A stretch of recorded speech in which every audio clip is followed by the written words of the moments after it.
السلام علیکم ورحمۃ اللہ وبرکاتہ۔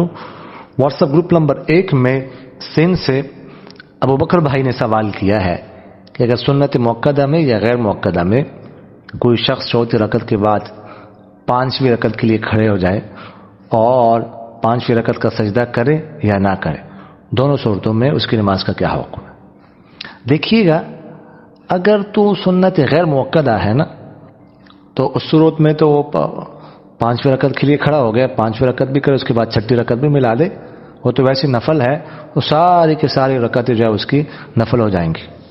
اور اگر سنت موقدہ ہو تو پھر اس صورت میں اگر کوئی چوتھی رکعت کے بعد بیٹھا تھا، تشہد پڑھ کے کھڑا ہوا ہے اور اس نے اگر 5ویں رکعت سے پہلے اس کو یاد آیا، سجدہ کرنے سے پہلے رکوع کرنے سے پہلے، 5ویں رکعت کا رکوع کرنے سے پہلے اس کو یاد آیا تو وہ بیٹھ جائے اور سجدہ سہو کر لے، سلام پھیر دے۔